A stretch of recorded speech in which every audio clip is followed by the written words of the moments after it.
This week's Queer and Pleasant Strangers is brought to you by Who Hunts the Whale? It's a book! Tell us about the book. It's out now. It's a book. It's about the video game industry. It's definitely fictional and not a pastiche of things that have happened in the real industry. Entirely fictional, dreamed up in our own brains. We invented the world all of wouldn't this. possibly be this awful. Oh, goodness! You tell us more about the book. It's funny, but also highlights some things that might possibly going wrong in the real world. As one reviewer put it, it might be a work of fiction, but it's not made up. Which I think captures it really well. Who Wants the Whale? It's a big silly book that we wrote, and it's good, and it's funny, and people are enjoying it. We have good averages on review sites. Yeah, it's saying nice things. Here's a bunch of silly goofs about the video game industry. Oops, now we got to stop and think about the video game industry and how to make it so people can have good, fun, silly goofs, and not have bad stuff going on. Yeah. Who Hunts the Whale? We did that. We did.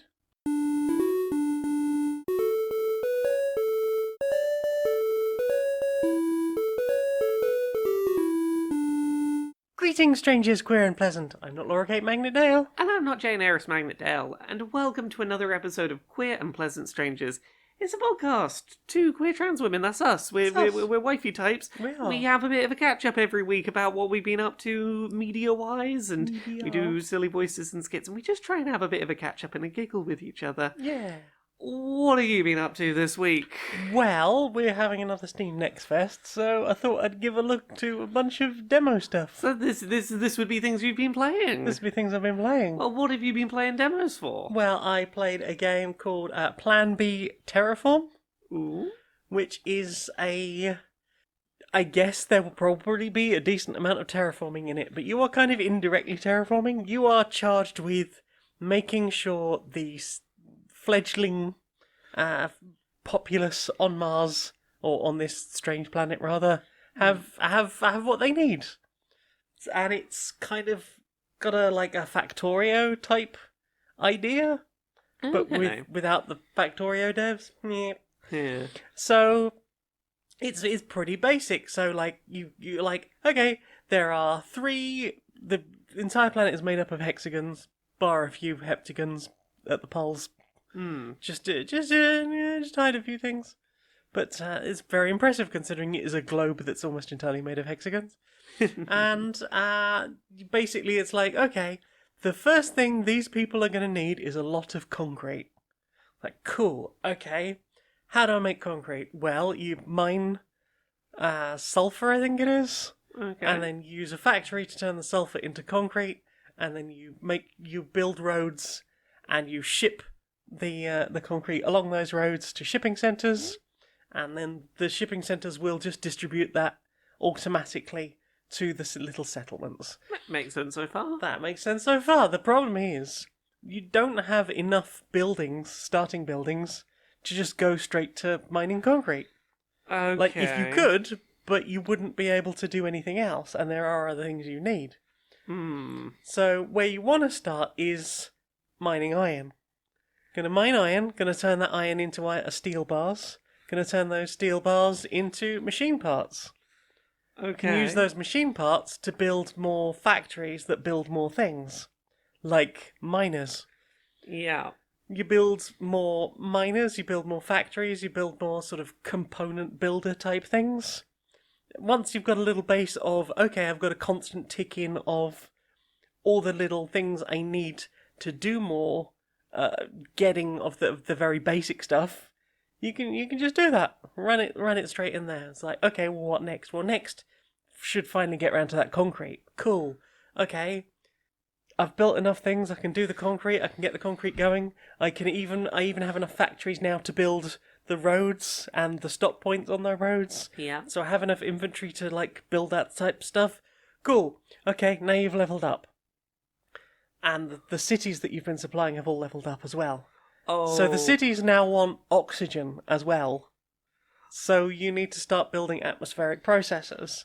But they need machine parts and aluminium bars, so you have to start mining aluminium, but also shipping your machine parts to wherever it is you're building your aluminium, so that you can start combining those into something else. So you're running like logistics all across the planet. You don't necessarily need something of everything in every place, as long as you can get the essential ingredients like oxygen Yeah. and concrete to each of the cities. And as you sort of progress up each level, you'll start seeing the little, what started as basically just like a lunar lander and like one sort of habitat pod that looks a bit like a shipping cargo container. And maybe there's just a few things strewn around on the floor. And eventually you're just sort of watching them grow and spread out and becoming like more of a population. It's a really fun little game, but at the moment the demo absolutely tries to boil my graphics card.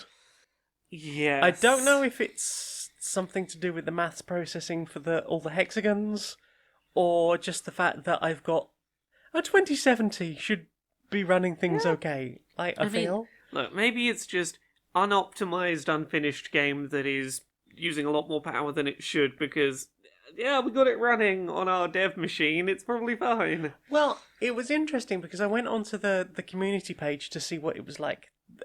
I hadn't even realised it was boiling things the first time I played through it, because I played all the way through the demo. I was like, that was really good. You know what? I'm going to do a stream of a bunch of demos because I've had fun with some demos recently. I think it'd be cool to do. And everyone was like, we're getting like 1 frame a second. So I popped open my task manager, was like, oh, my graphics card is almost on fire and it's using like 99% of itself. I was like, that's probably not a great sign. Yeah. So yeah, checked out the community hub, and there were a couple of people saying, yeah, it's great, boils my graphics card, don't know why. And the dev was like, oh no, it shouldn't be doing that. It really sounds like they've got some kind of like memory leak that is like happening with some component that they don't have in their testing machines. Yeah, maybe like it sounds like there is an AMD graphics card or something. Yeah, it's that. It's like when you find that your PC is running at like ridiculous CPU percent because your browser has decided I'm going to take 90% of your CPU for browsing the internet. It's one of those. Chrome love to do that. That's why I stopped using Chrome. Oh god, same. But like, it feels like it's one of those like they've not properly limited it from taking control of the components or something. Yeah, like my CPU was fine, and my graphics card was just like, help me. It's the first time, like, since building that damn machine a couple of years ago, just going, maybe it is about time I upgraded my graphics card. I get the feeling it's maybe not you. I don't think it's just me, but I mean, generally, I can run a lot of stuff, and occasionally something goes a bit wrong, and I'm like, maybe it is. Maybe it is, but yeah. What have you been playing? I've been playing through Metroid Prime Remastered. Yeah, you just finished it, right? I just saw the credits roll. There's a lot of collectibles I didn't collect on the way through, but I was like, I've got a bunch of work stuff coming up, and I don't know when I'm going to get time to come back to this if I don't finish it now. So I was like, I'm just going to do a playthrough where like I'll find what I find and what I don't. That's fine, and I'll see it through to the end. I think I took about 15 hours. That game holds up really well. This is at its core the original 2002 Metroid Prime. Literally. Yeah, it's built on the old source code. They've just replaced a bunch of the visual assets, redone the lighting, and given you dual stick control. And it plays better than it originally did, and it looks really nice, and it runs, it runs really nicely. That game's core design loop, I think, is still really impressive. And I really appreciate some of the quality of life stuff that came in. Some of it was introduced in the Trilogy remaster on Wii, some of it was introduced here on the Switch version.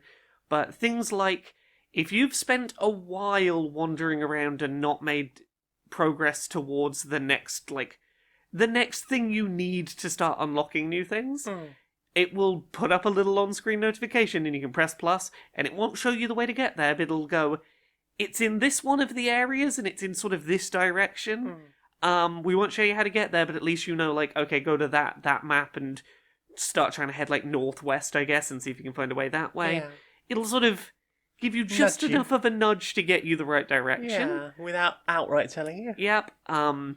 difficulty options, which is always appreciated to have there, proper dual stick controls, which is nice. It just feels like a nice modernization of a game that, like, has aged very well, and this is a very nice bringing it up to modern standards. Like, it doesn't feel like a 20-year-old game. It's one of the better GameCube era games in terms of you give it a slight new coat of paint, and it doesn't play like an old game. Yeah.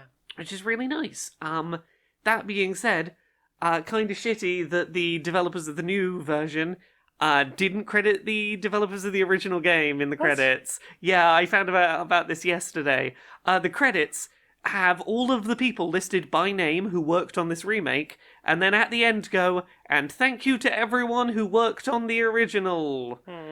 As like a blanket thing, like none of their names included, it's just everyone who made the game before, thank you. Which is like, that's kind of shitty. Yikes. But that aside, it's Metroid Prime. It plays really well. As someone that struggles with orienting myself in those kind of like Metroidvania type games, particularly 3D ones, that little bit of nudging. This is the most confidently I have played through Metroid Prime and gotten to the end of it and not needed to constantly look at walkthroughs, and I felt very proud of myself. What about you? What you been playing? Played some more demos. Tell me about more demos. Played Mika and the Witch of the Mountain. Ooh. Which is coming to Kickstarter soon if you're interested in that sort of thing. It is about a child who wants to be a witch, and they've got their broom, and they've got their a few ingredients they were supposed to bring, and they're ready. They're going to go and train to be a witch, and they go and see the witch at the top of the mountain, and the witch is like, no, you got to make it all the way up the mountain on your own, and just kicks you off the side of the mountain. Oh no! And you land on a beach, and you have to go and learn to basically be of use to your community. So you meet several people. The first thing you have to do is deal with the fact that your broom's broken. Oh no! You meet someone who looks a little bit like Kiki from Kiki's Delivery Service. Aww. Who is like, oh yeah, I can probably fix your broom a bit for you. I can do like a basic repair. And your main character's like, cool, okay, cool, that's great, thanks. and the person who repaired it is like, this is a really rickety broom with a very basic repair, so it's okay, thanks, bye. And you go off and get a job as just a parcel delivery person. Yeah. Meet some of the people around town. There's a little kitty. That little kitty is on a little frog-shaped chair. Aww. That is adorable. You meet an old man who's kind of a bit lonely, and his grandson, I think, works out on the fishing boat, and you have to like fly out to the fishing boat without dropping your cargo in the water too often. Or at all, really. Don't dunk the sandwiches in the water. They get too salty. Yeah, and too damp. Damp sandwich. And yeah, it's very cute. There's not a lot there at the moment, but from what I've seen so far, it's been quite good fun. And yeah, I look forward to seeing what they do with it. It's very hard to tell right now, but as a tech demo goes, the tech is there. It's fun to fly around on your broom, and as you get like a more powered up broom, you can start to fly a bit higher and get to different areas. Yay. So there was a good game about witchcraft out this becoming available this week. What about you? What have you played? I've been playing more Playdate games as I continue to do so. This week's Playdate games were Spellcorked and Inventory Hero. Corked. Pardon? Corked. Yes. I spelt corked. Oh, Spellcorked. I thought there were two spellings of the word cork, and I was like, have I missed a pun where it's like, oh, it's that version of cork rather than the other one? I took me a second. Yeah, Spellcorked and Inventory Hero. Spellcorked is a game about making potions for people on demand with very limited instructions and trying to sort of build up your own recipe book for potions as you go by experimenting with things. You are like early 20s person in a place that doesn't have much in the way of magic, and people have like a little bit of confusion about what your shop is about. They're like, maybe it's a cafe, it does magic also, I'm not quite sure. And you try and make little potions for people and send them out in the post that will hopefully make the emotion they want of the strength they want. Okay. So for example, early on, there's one that's about trying to make someone like a joyful, like a strong joy potion, Okay. and that starts off with like, okay, I've got coffee beans, and I'm gonna like use the crank to be my little pestle and mortar, and sort of grind up these coffee beans really finely, and do all this nice sort of prep with them, and in the end up like you've got to mix your cauldron. And hooray! I got this sort of coffee-based potion that would bring lots of happiness and joy. And then someone the next day was like, "I want a strong sadness, a strong like negative emotion potion because I'm just feeling too happy, and it's really like it's weird, it's unnatural. I want to level myself out. I'm a little too. I'm feeling a bit manic. Exactly. I'm feeling a little manic, and I want something to bring me down. Okay. So you make them a potion, but instead of grinding up the coffee beans in your pestle and mortar, you just put the whole coffee beans in. You're like, I'm not prepping them at all. I'm Nom nom nom. like deliberately going out of your way to do not what would work to make a nice, happy coffee potion. To be like, oh, thank you for this thing that really leveled my day out and sort of brought me down a bit. Thank you for that. Okay. And all of it's being sort of collated and collected in this little grimoire. So you're sort of, as you experiment with things, getting a better sense of what you do to get what recipe results. Mhm. And that sort of takes experimentation. And you've got a little rating system and you're getting little reviews. So Okay. not only do you see like how closely you match to what they asked for when you send the potion out, but you'll get a little review about how it went for them. That builds towards sort of progression stuff later. Weirdly, it's the first Playdate game that I have played in all of this first batch of games to use the accelerometers on the Playdate. Oh. I didn't know that was a thing, or I knew that was a thing and forgot. And that you could just tilt the device to do things. And in this one, it's used for something really simple. It's just pouring the potion into the cauldron. You just turn the playdate sideways and sort of do a little pouring motion. It's very cute. It's got a great sense of humor. I'm curious to see where it's going, but it's really charming. Yay. The other one, and I think this might end up being one of my favorite games on the Playdate. Like it's really making a name for itself with me.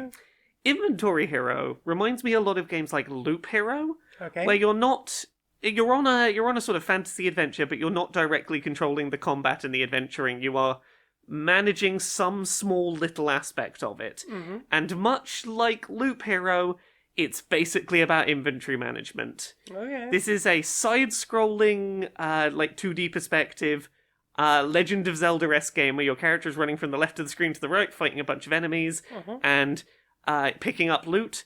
And you basically have your D-pad to go left and right in your inventory, A, to equip an item or like consume an item, and B, to throw an item away. And that is basically your whole controls. And it starts off nice and simple. You're like, you've got plenty of time to, you defeat an enemy, get an item, and you look, and you're like, okay, that's a helmet. It's got a stat of 5. Look over to my little character portrait. My current helmet is a 3. Maybe I'll equip this. And then it starts getting faster and faster and faster. And you start getting to the point where very quickly your inventory is filling up, and you're maybe just going to start throwing some things away just to make sure you have more space so that you don't miss out on things that could be coming in. And then it starts deliberately throwing at you things with like bad stats or negative stats in some cases, like a healing item that might make you lose health, to sort of get over your instinct of, I saw a food item, I'll click yes on it and eat it. Like the first boss fight was one where you were having to like constantly throw mountains of gear out really quickly to find bombs that you could throw back at the boss to do big damage, while trying to just find... It was like tearing through my equipment and my armor, so I was trying to find enough new pieces of armor to replace the ones I had that had good enough stats to keep me from dying, while throwing out trash and not accidentally consuming healing items that were going to hurt me, and only eating the good ones, and being like, oh, and there's the bomb that's going to do damage. It's just a very frantic game of handling like 6 inventory slots very, very quickly while a silly little self-running RPG is going. Okay. And like, Loop Hero is the thing I keep coming back to compare to on this, Yeah. where like the place where this sort of differs is Loop Hero gives you time to make those inventory decisions. I think it's more about like you've got a lot of other stuff going on as yeah, well. So Loop Hero is somewhat about like building the run you're going to go through and building your build that will survive. This is less about long-term thinking. It's less about like planning for what's coming next, building a build that's going to like be a permanent thing you stick with. It's just we're going to throw loads of things at you and you need to make a lot of very quick decisions about whether that is better or worse than what you currently have and do you or do you not want it. And as chaotic as it sounds, it's really fun.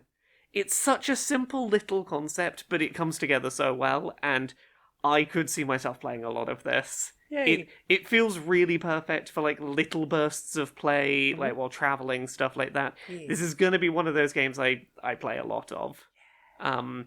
Is I'm looking forward to when I've got travel coming up to bring the playdate because it's such a small little thing, but like this is the kind of thing that I'm going to be playing a bunch of on it. Yeah. What about you? What have you played this week? I played another demo. This one's called I Am Future.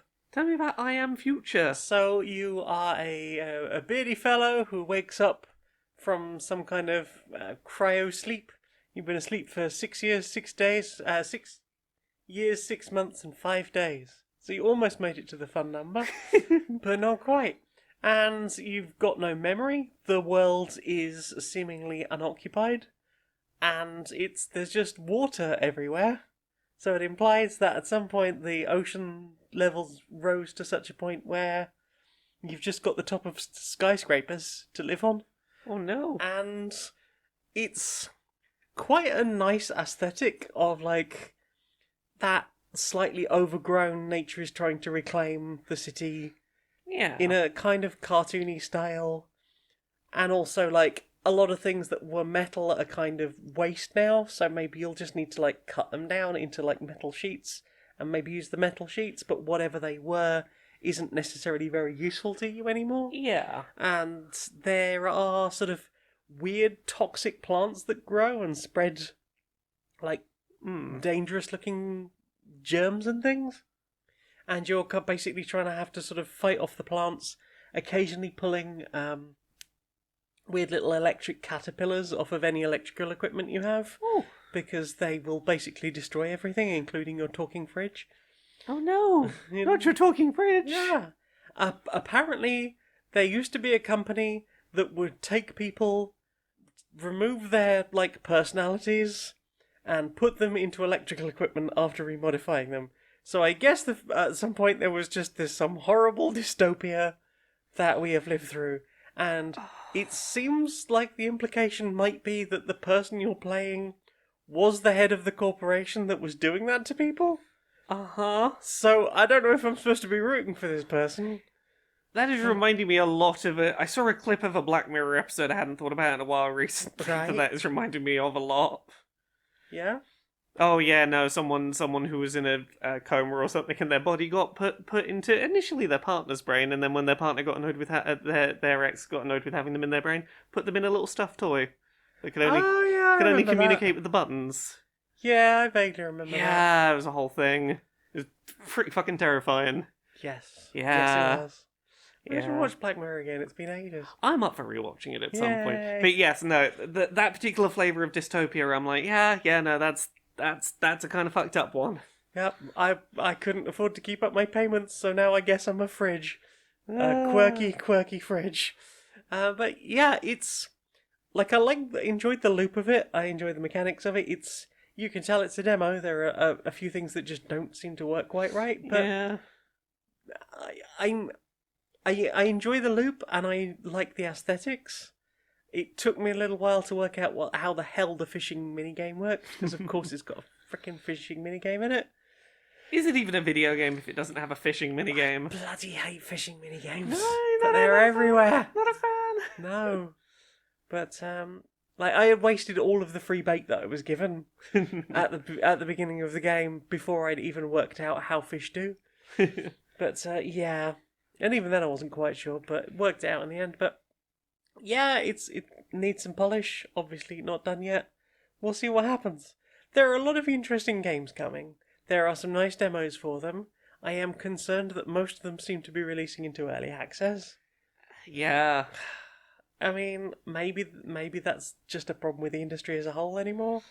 It's impossible if you want to be the kind of person who makes a game to, like, release the whole thing before it's finished, because it costs a lot of money to do. I have games coming out that coming out in early access that I'm like, cool, I'll play it when it's in 1.0. Yeah. Lots of stuff I keep looking at and going, oh, that looks really cool. Oh, it's in early access. Yeah. I think that part doesn't help that I've seen early access become a thing since before it was a thing, and the number of times I've gone, oh, that looks really cool, and then purchased it because it seemed like there was enough game already. Yeah. Or because YouTubers were being paid to promote it and made it look like it was more complete than it was. And then it's like, well, no, it's not finished.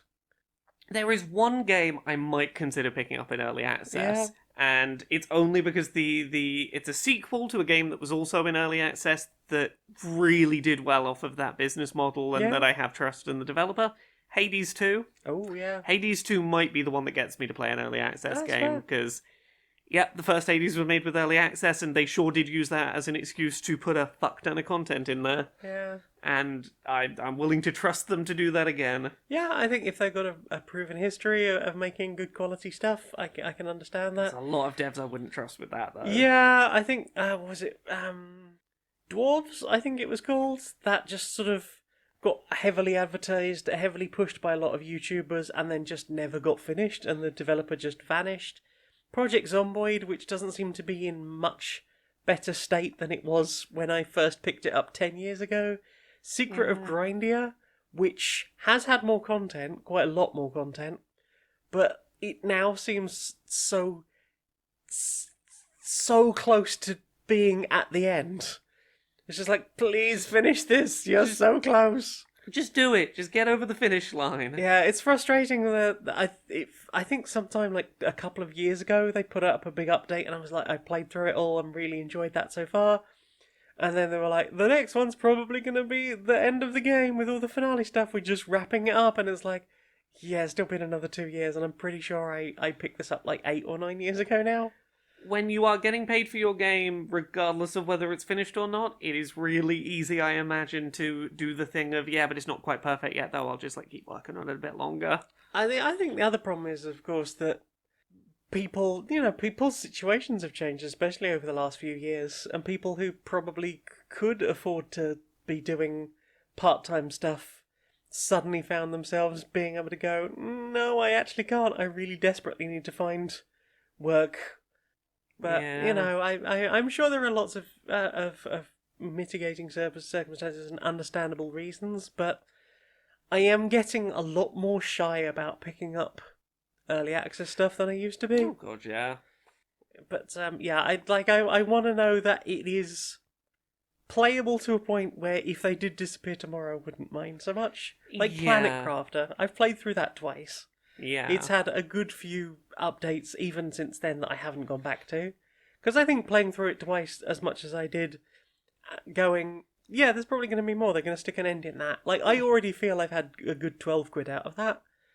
But so I'm not going to be disappointed if it doesn't ever come. But they're keeping people relatively updated. They are seemingly still working on it. So don't feel That's it. too bad with that one.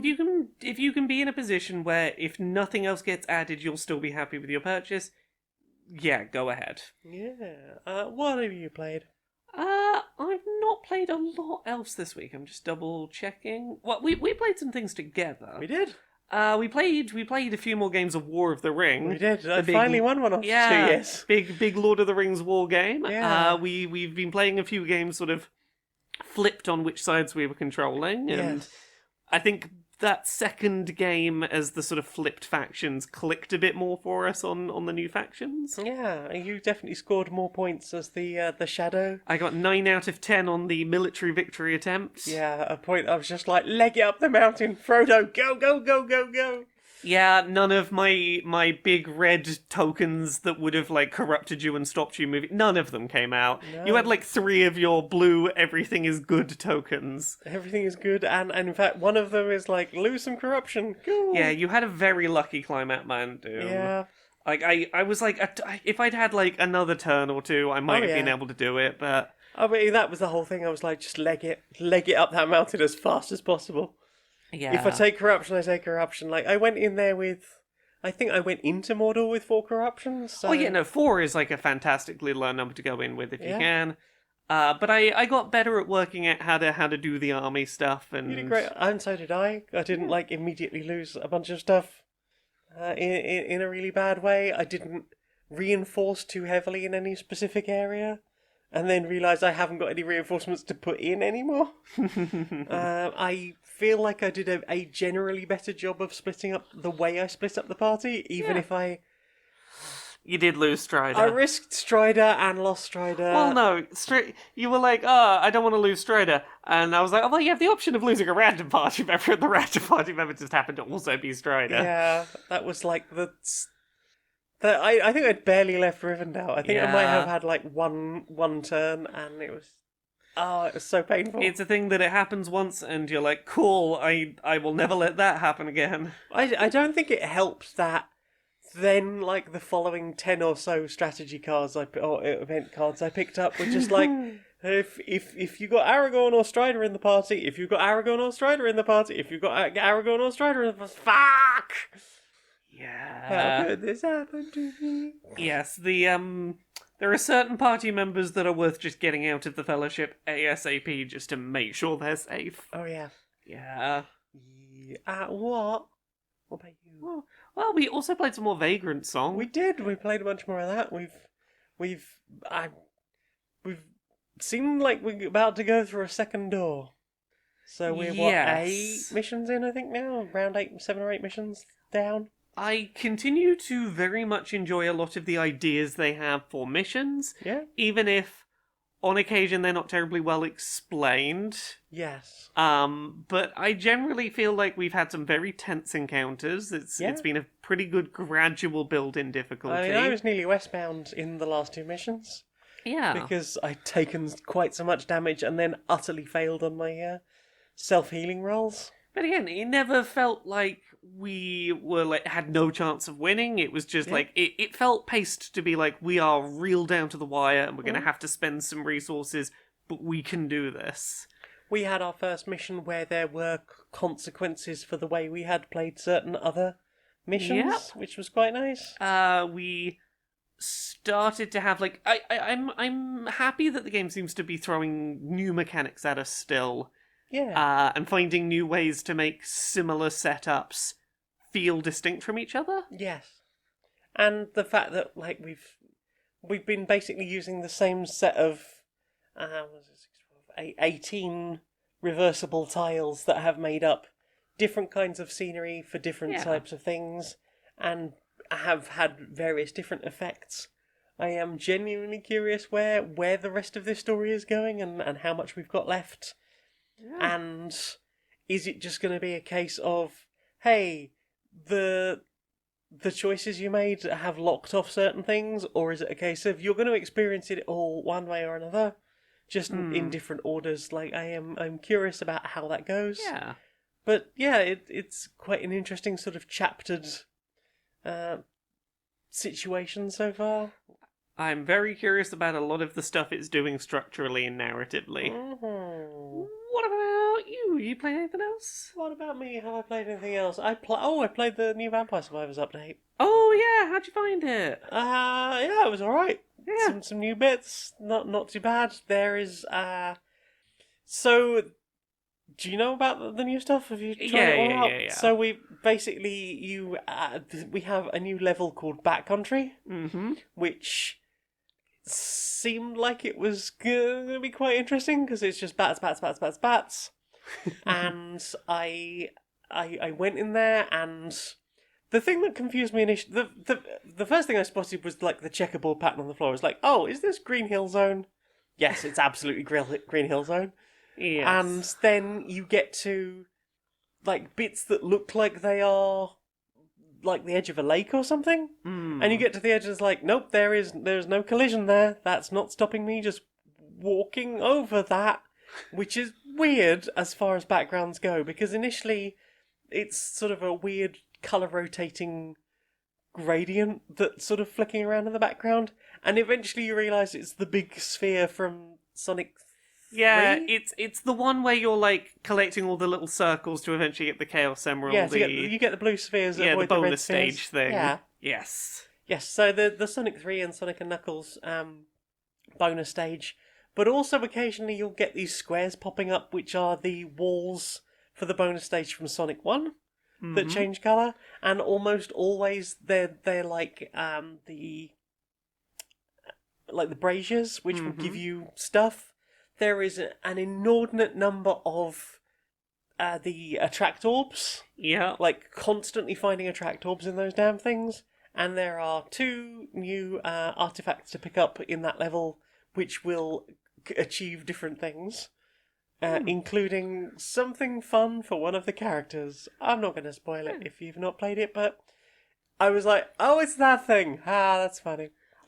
I'm really glad we're continuing to get periodic new free content. No, it's... That, like, you know, there's that one cheap little DLC, like paid DLC, but they're like, no, we're not done adding stuff to the base game. Yeah, We keep giving that's free all right. people new stuff. Is that stuff in the mobile yet? Not in the mobile version yet.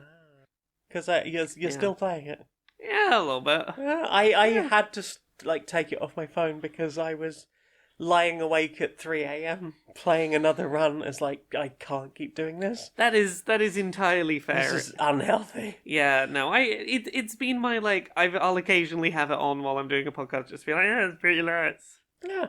This is It doesn't require that much Yeah. paying attention to. It's my pretty light got the- dopamine machine occasionally Yeah. once I've set it up and I just get some nonsense like this going. Wow, that is the lowest frame rate I've ever seen in this game. Yeah, no, I am working hard on trying to work out how much I can break the frame rate on the mobile version. Well, don't break your phone while you're at it. But yeah. No, I'll keep the phone alright. I'm just putting some pressure on the app. Take that, the app. Exactly. But yeah, you played anything else, or is that us? That is everything I've played. Well then, time for this. Are you tired of rich white men getting away with all kinds of shit? Yeah. Doing just the worst things to the poorest in society? Yeah. Are you tired just generally of capitalism and capitalists? Mm-hmm. Why not try the all-new community spite latrine? We've installed a special kind of portal. So now, come on down, have a shite, it's gonna land on a capitalist. Yay! Take that, Boris Johnson. I seem to have a bit of shit on my head. It's not even gold-plated. Community spite latrine, it's good. Okay, Sir Chivalrous, it's time to tuck you in. Got your little blanket there, are you okay? Yes. Okay, and do you need a little story before you go to bed? No. Maybe a little drink of milk. No. Okay. I'm gonna have to put the lance in the corner of the room. No. Oh, okay, well you can. I guess you can cuddle your lance. Yes. Okay, there we go. I'm gonna give you a little top of the helmet kiss there. Yeah. Chilly. Okay. Night. You got me. So, what have you put in your eyes? Oh, what have we put in our eyes? Well, we're a little bit behind on talking about. We've watched a bunch more of the Last of Us TV show. Yes. In particular, we didn't talk about the fact we watched episode 3 of The Last of Us.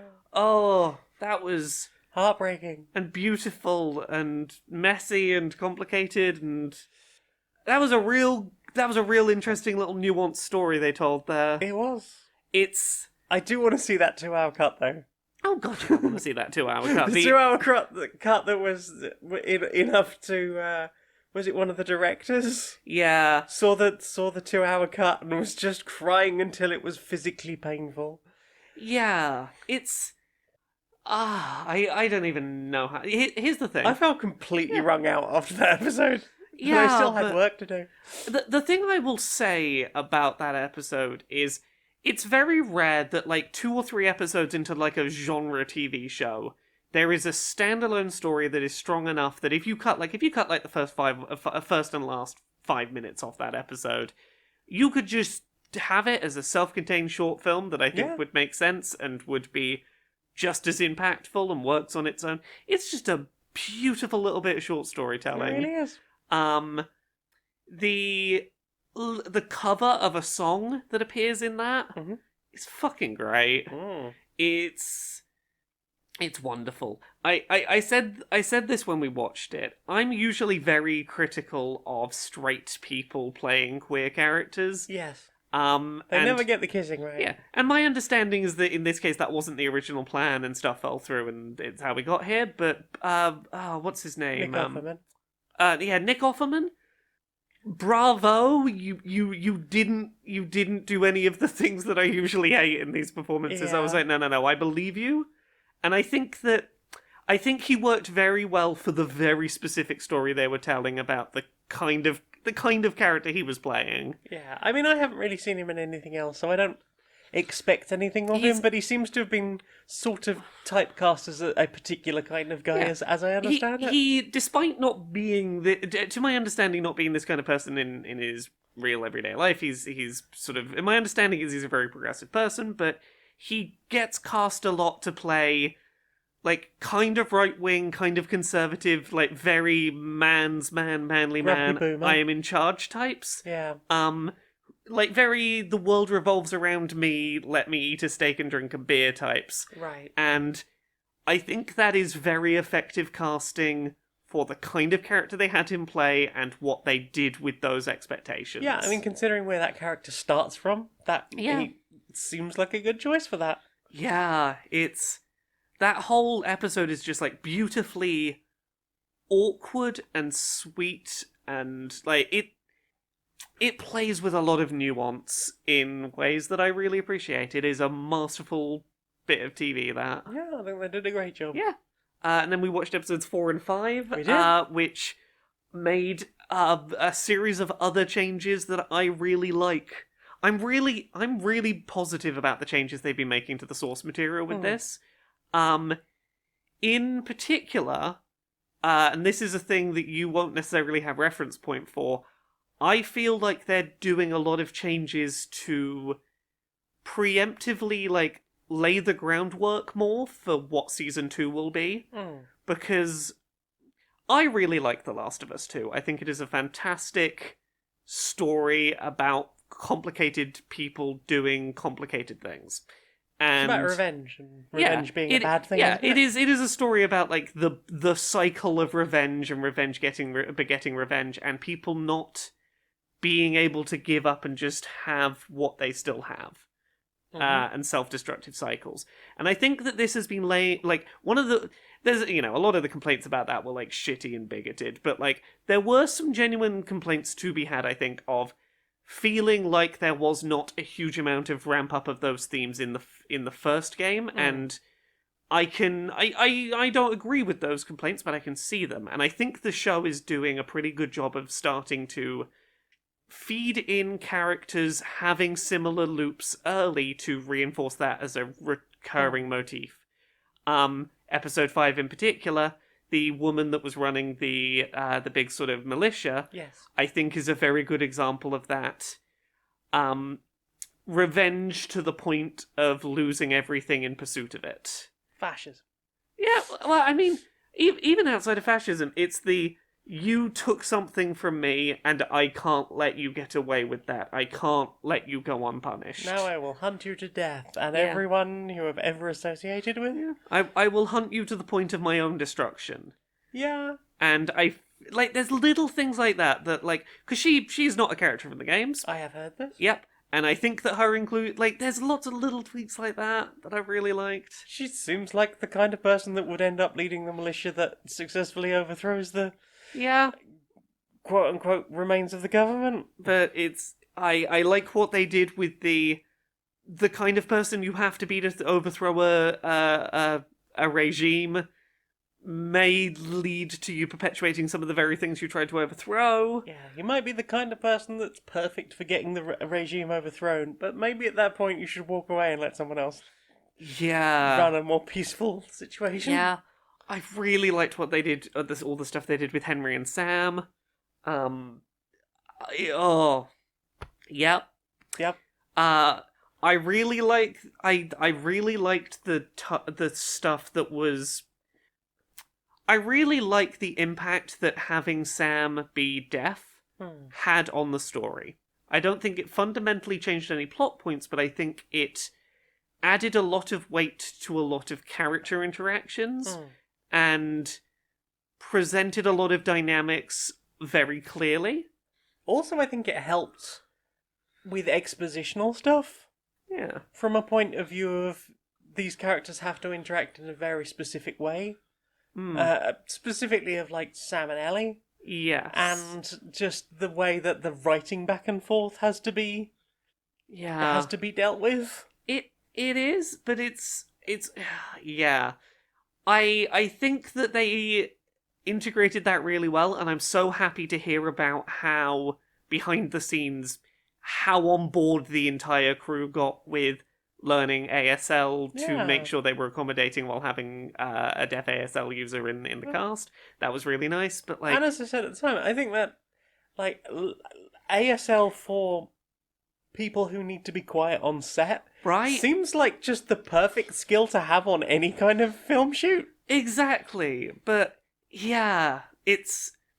Every time they've made a change to the source material, I'm very...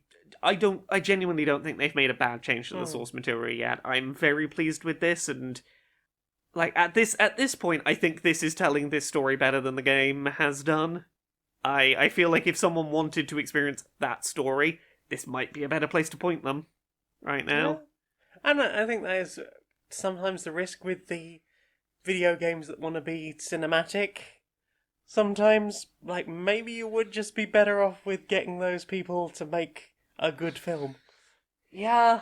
It's The Last of Us has been real good. It's intense, but good. Oh yeah, it's intense. It's heartbreaking.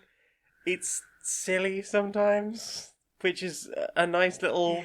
It's Ellie's joke book. I'm so glad that came across from the games. It's so good. Because you need a little bit of levity every now and then to just break the tension of the bleak that is everything. Yeah.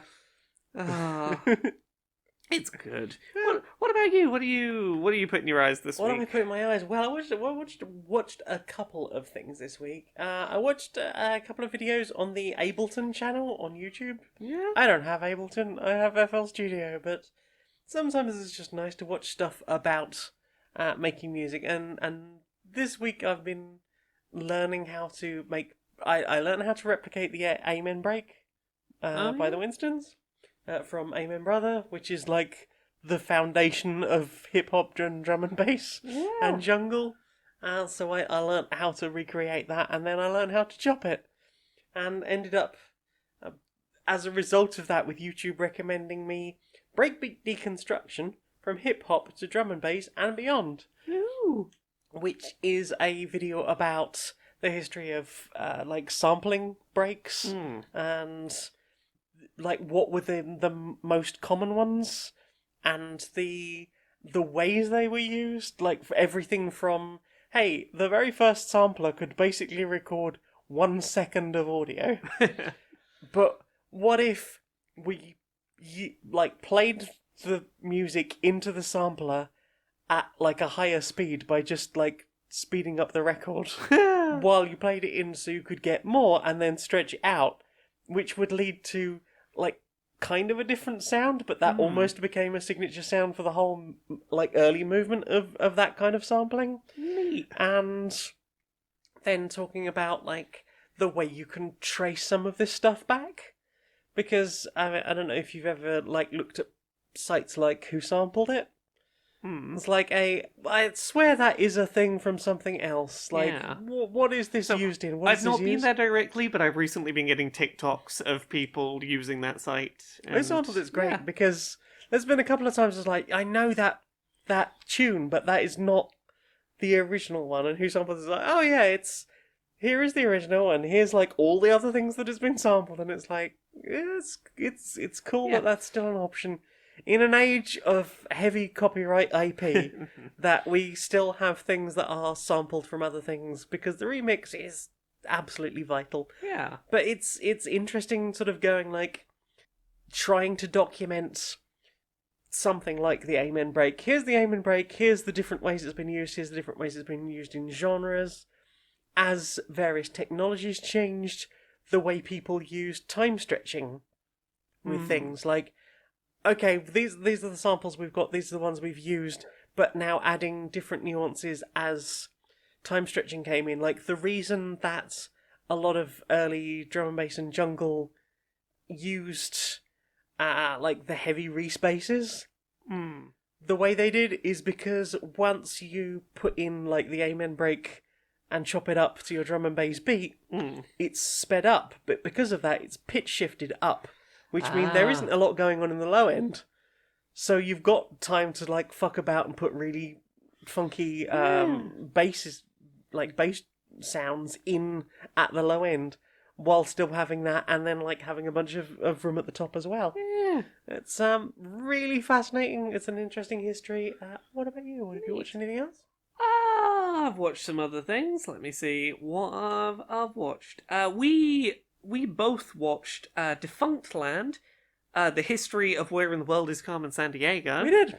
Yeah, they continue to put out real good sort Good of like documentaries. little mini documentaries. Yeah. This one was about the history of where in the world is Carmen Sandiego, going from edutainment computer game through to public access kids educational game show, and a lot of the path around that becoming the sort of cultural phenomenon it was, despite of a lot of things that could have gone wrong. Yes. Um, Including the fact that the world was changing. yes. Like, hey, this country doesn't exist Yes. between the time we filmed this episode and the time it happened. Yes, the having to adopt all of these facts were correct at the time we filmed. Yes. Disclaimer. Yeah, it's a real interesting little watch. Other than that, I'm seeing what else I put in my eyes. I've been reading a book. Yeah, you It's have. been a It's while. over there. It's a while since I've done that. It wasn't Who Hunts the Whale. It wasn't Who Wants the Well. I've read that many times in the last year, but yeah, I'm currently reading a book because I'm working on reviewing it, called 28 Stories from the Section 28 Generation, which is an anthology put together by Kestrel Guyan. That's a great name. Right. And as you could probably guess and might imagine, it is 28 stories from different contributors, all structured around talking about Section 28.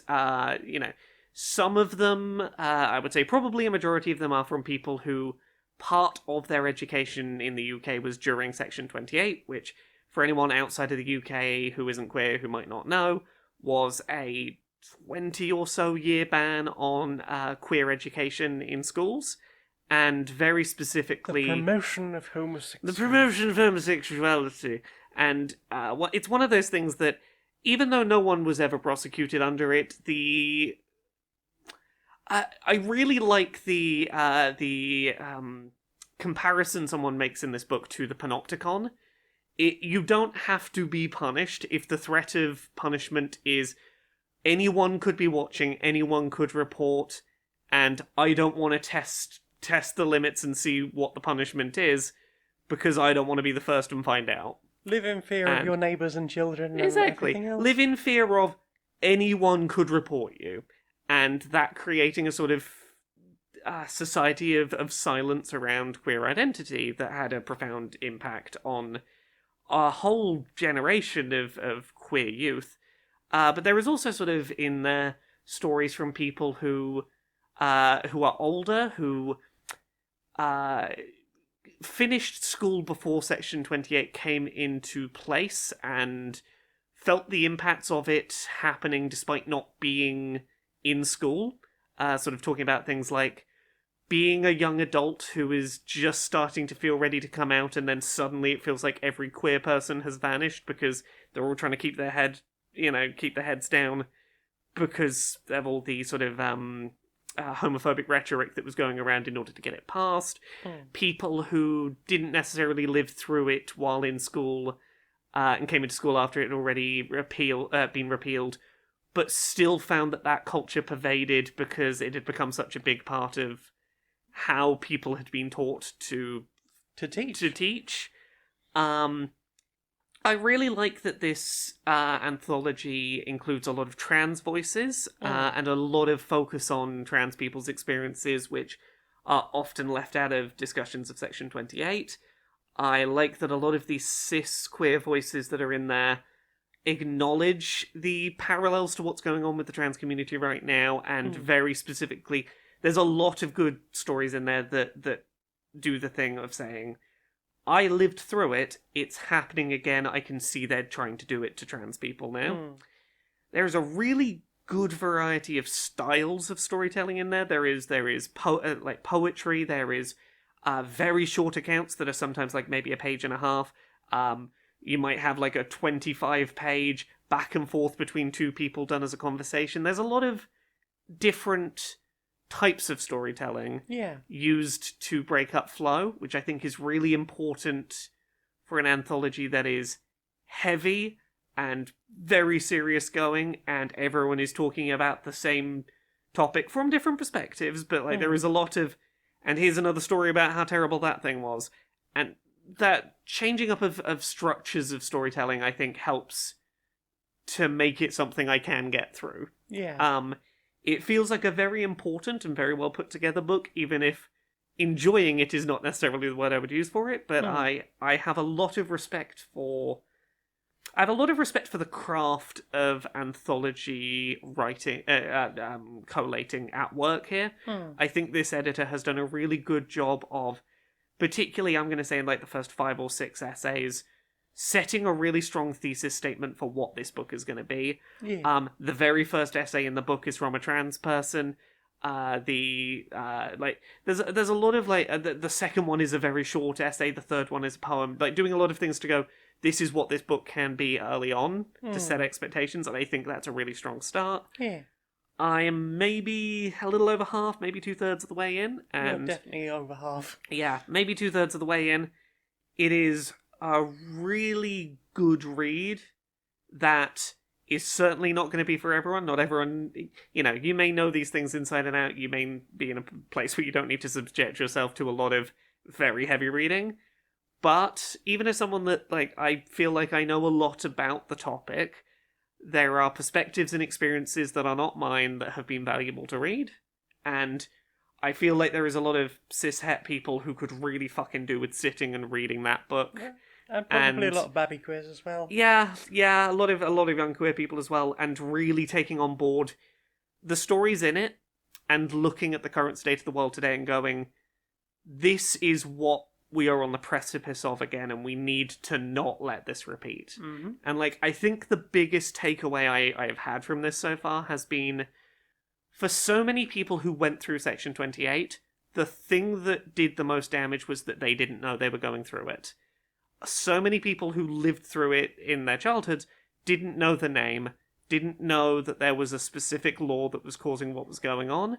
It wasn't until hindsight that they could name what it was that was oppressing them. And a thing that's really important if we ever see any kind of attempt to reinstate something like this is to make sure that young people know there is a law, this is what's going on, and to make sure that that message is out there so that young people know what's happening and know that there is something they can fight back against. Something they can protest, something they can go, that needs to end. A thing that really was lacking. Heavy topic, but really interesting book. What about you? You been putting anything else in your eyes this week? I did put another one of those Ableton talks in my eyes. This one was called New Horizons in Music, Polyrhythms. This was an Adam Neely video giving a talk about polyrhythms, which is something I have heard a lot about in the making of music, and it's very rarely explained well. It's like, what if there was one rhythm but also another rhythm at the same time? Yeah, polyrhythm. It's like, yes, I understand the language of it. I don't understand how to do it well necessarily, or what particularly would make it good, or how to make it interesting, Yeah. or what very specifically makes it bad. And I think that video did a perfect job of explaining how it works, what makes it consonant, what makes it more dissonant, and the connections between the ratios of the the uh, the different rhythms and things like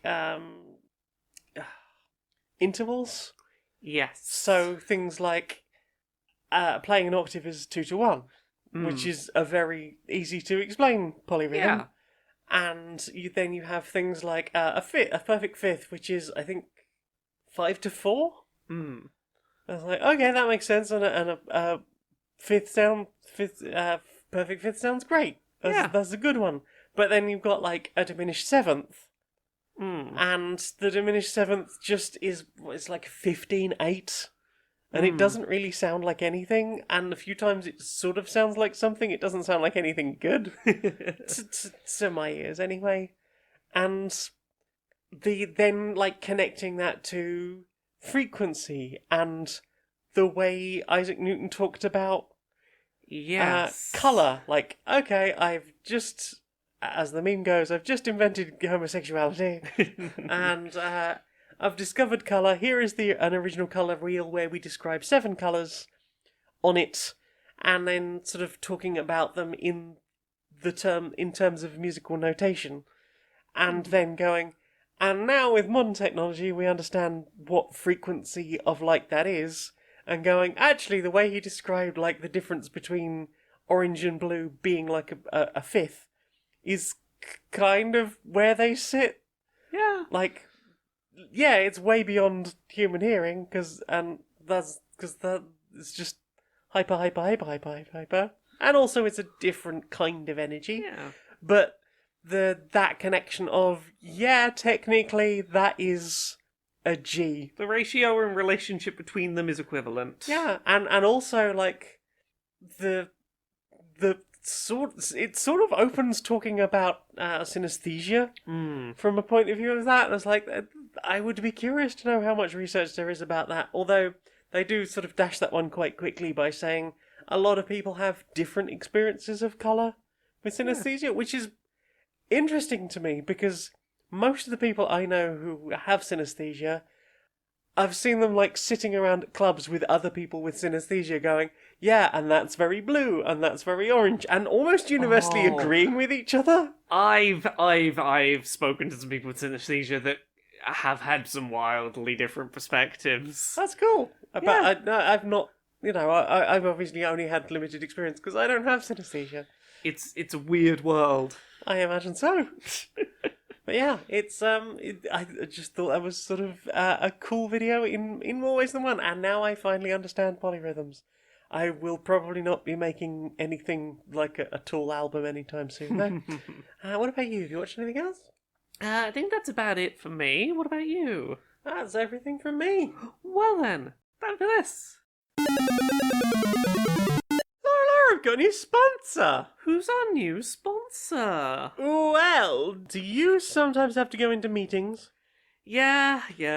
Do those meetings turn out to be utterly pointless? Oh, more often than not. Are you maybe spending more hours talking to people about the things you're supposed to be doing and where you are about the work you're supposed to be doing, and reporting on the things that you're supposed to be doing without actually doing any of the actual work because you're in meetings talking about those things? It's like you've lived my life. This is very relatable content right here.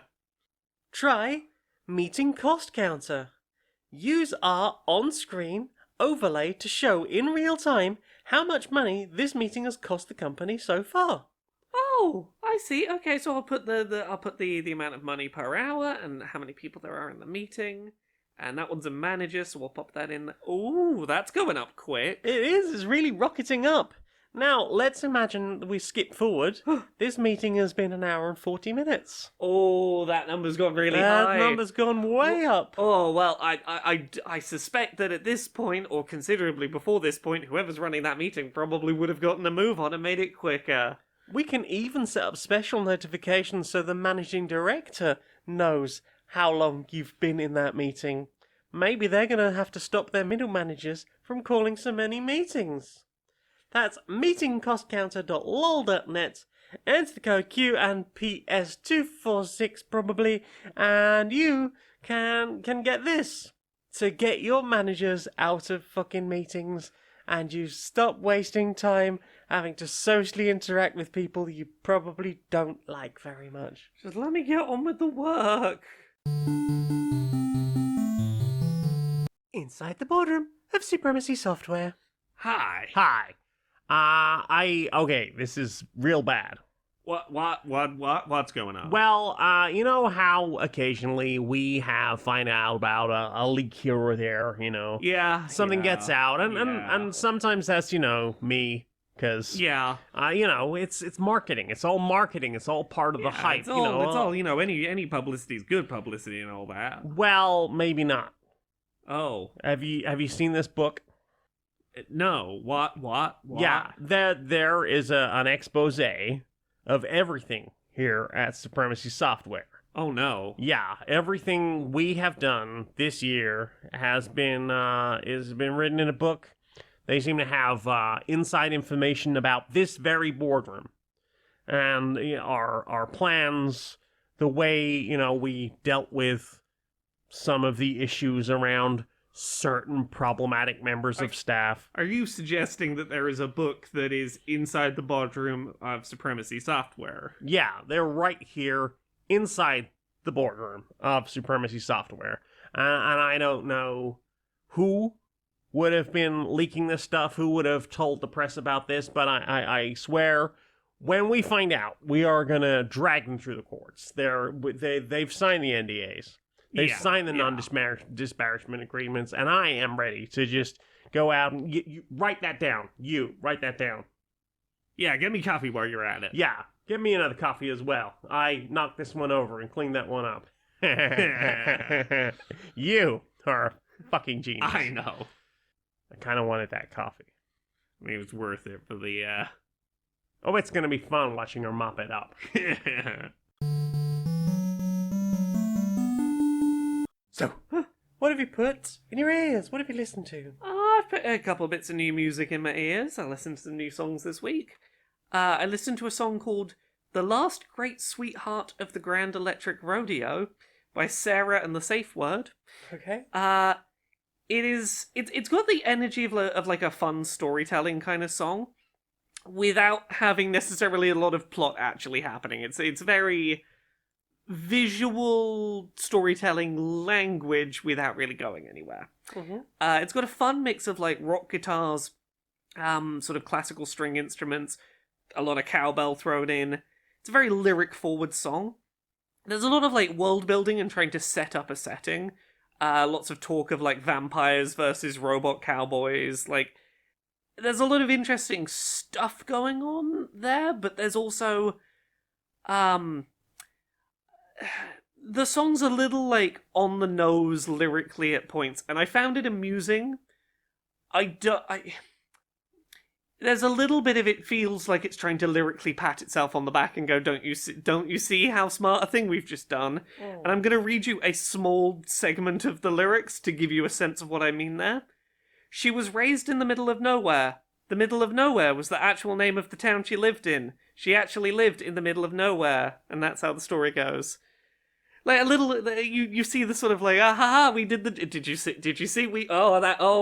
Oh, we did that. And like, I don't hate it in context, but there's part of me as a writer that really cringes at the choice. I'm like, okay. But I had a fun bop to it. Yeah. I listened to a song called "Dude, Where's My Skin" by Schoolyard Heroes.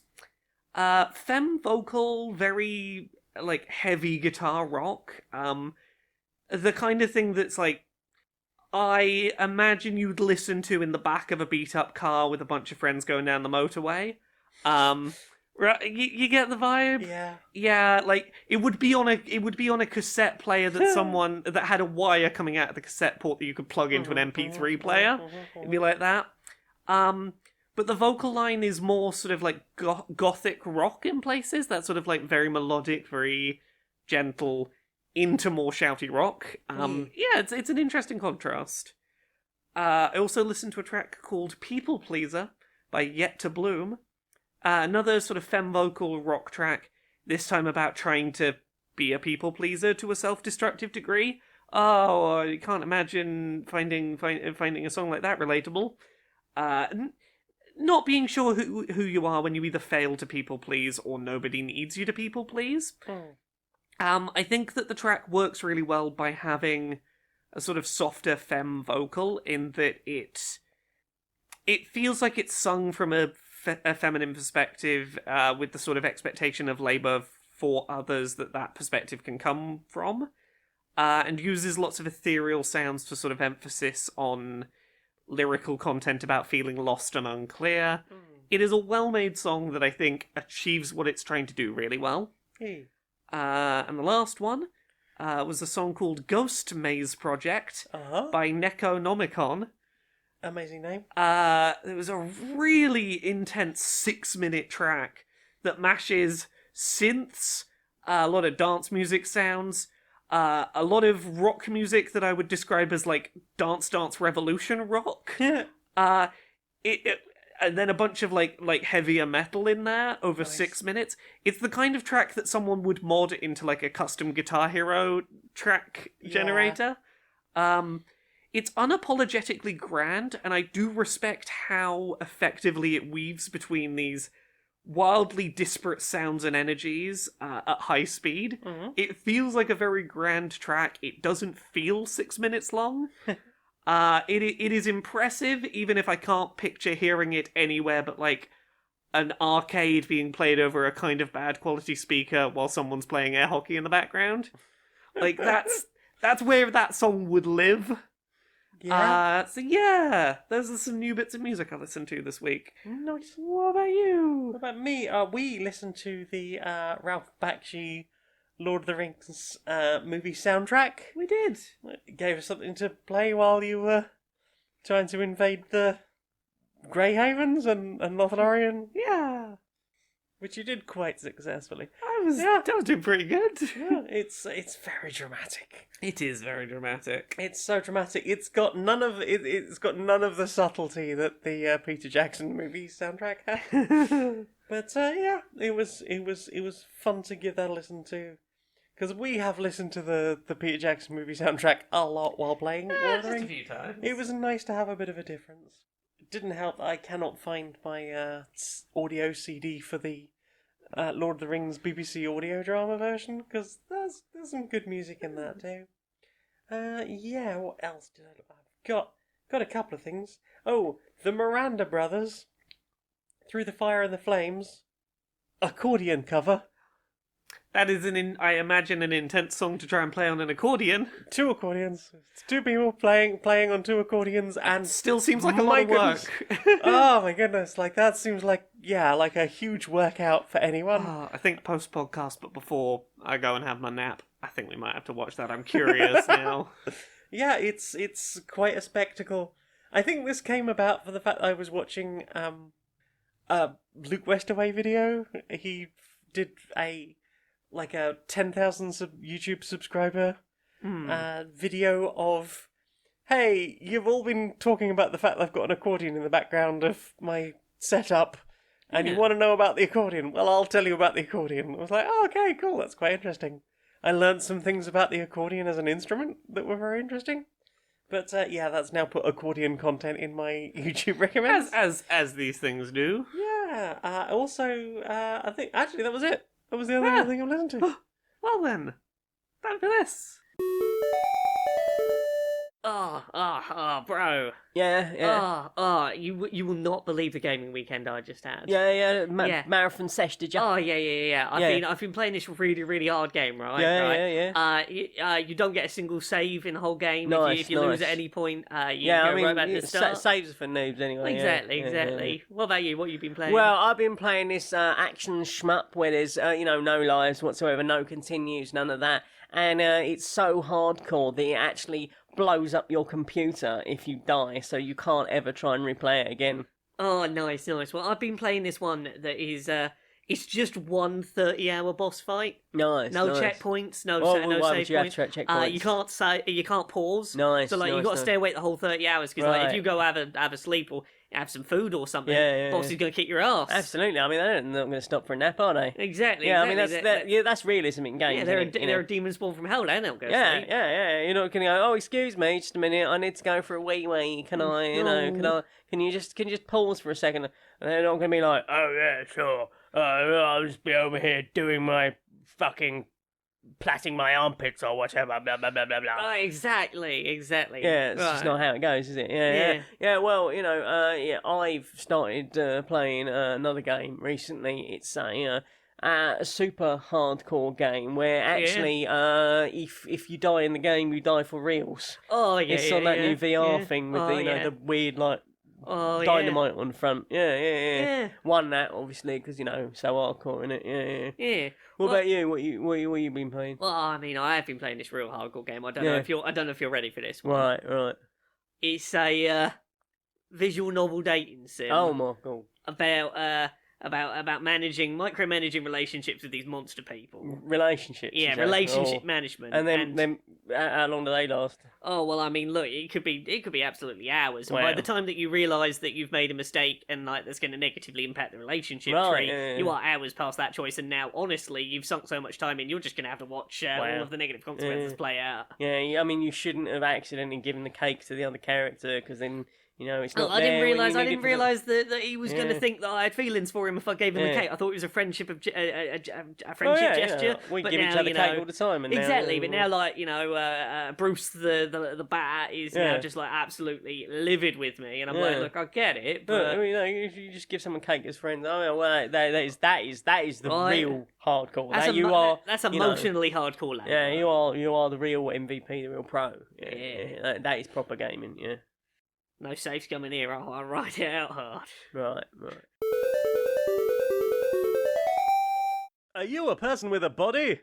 Yes, Do you like to sometimes put pictures of yourself up online on your social medias? occasionally. Do you have female presenting nipples? Sure. Try Nipstash. It's a little moustache that you can put on your nips so they won't be female presenting anymore. Nipstash. So that you can just put your nips up on Facebook and no one will mind. Nipstash is available in a variety of styles. Handlebar. I don't know any other moustaches. The only other thing I could think of was mutton chops, and that's not a type of moustache. Pencil moustache. Pencil moustache, there we go, thank you. The curly kind that you twirl up at the ends. With Yeah, moustache wax. the porn star stash, the big droopy one that makes you look like Jake the dog. Nip stash. Get one of these for your nipples, and you can put pictures of yourself up on Facebook and other social medias. Nip stash for not female presenting nipples. Do you know what I want to see more of? What do you want to see more of? Social justice warriors. Justice Warriors. Yeah. All right, Larry. Right, Barry. How you doing? Oh, not too bad, mate. It'd been nice to see the sun.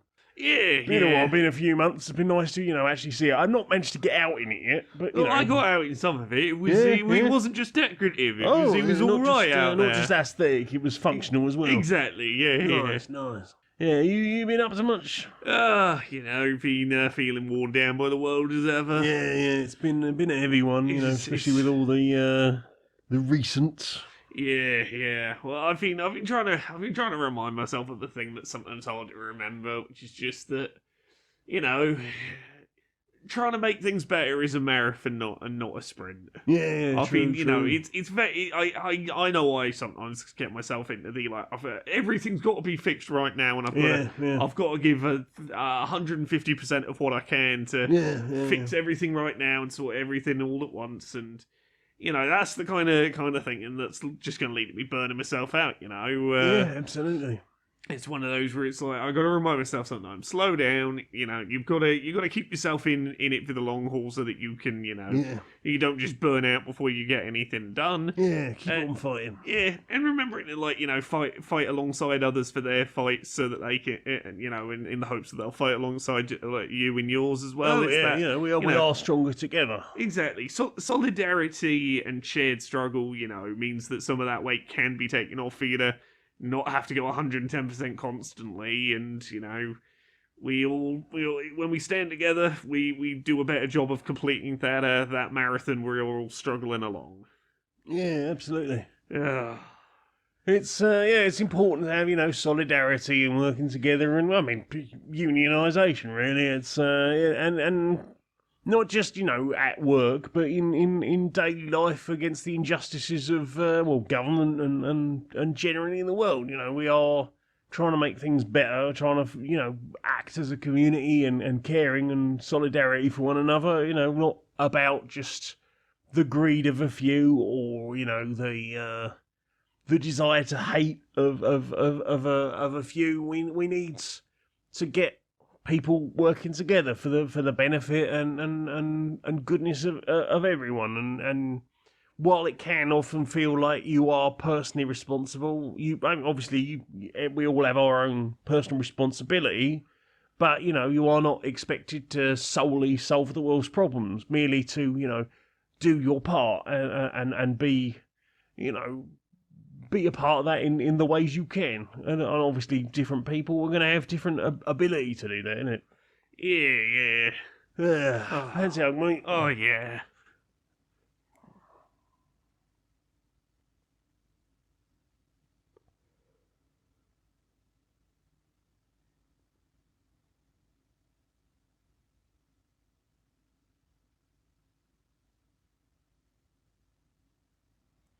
Good hug, mate. Good hug, mate. All right. I think I'll go and put the kettle on. Oh, sounds like a plan. Nice. It's the final book. I hope it's not the final book. No, there'll be more. I'm in the middle of writing another book. I hope that one gets to come out. It's the final chance. This is the final time we will be talking about it before it's released. Yeah. I mean, by the it time comes some out people hear tomorrow. this, the book will already be out. Yeah. But yeah, the book's out Thursday not the 16th. tomorrow. The 16th of February. Yeah, Which for us recording this is like a day and a bit away. day and a half. It's Hawaiian Stab Captain Cook Day, 14th of February. Sorry. Today I was like February 16th. February 14th today. Yes. Today is that day. Yeah, or corporate mandated love day, whichever you feel is more appropriate. I mean, that's the one that I throw around. But yeah, Who Hunts the Whale? Tell us about it. It's we opened with it. It's a satirical novel about the video game industry. If you are the kind of person who listens to shows like Podquisition or reads the work of Jason Schreier, then you might be interested in this book that we've done. Also, if you just like silly content and puns and parodies and queer people and laughing at rich white dudes, then this is probably the book for you. Pick up the book that our development editor accused of being too mean to men. Yeah, it's not. There's some lovely men in this book. Yeah. Just none of them are in positions of power. With just being mean to the men that are billionaires. Yeah. Well, they're probably billionaires. I don't think we have an outright stake, but they're almost certainly billionaires. I mean, they're rich enough that I don't feel bad being mean to them. Absolutely not. Yeah, so what else you do, though?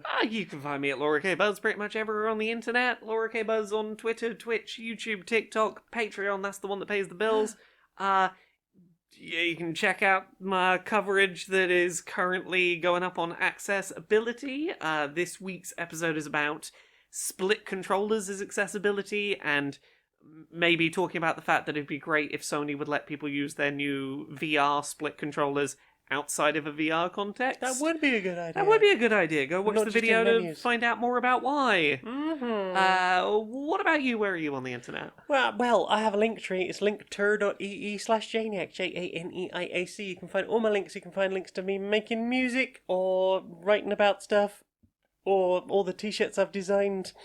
You can go support all that stuff, or you can just give me some support on patreon.com/stonedmonkeyradio. For as little as $1 a month, you can help me justify a 76-hour work week. For a little bit more than that, you can get early access to Queer and Pleasant Strangers and just about anything else I make. So, yeah, that's all the important stuff, Laura. Listening us out, please, darling. Until next time, be a stranger.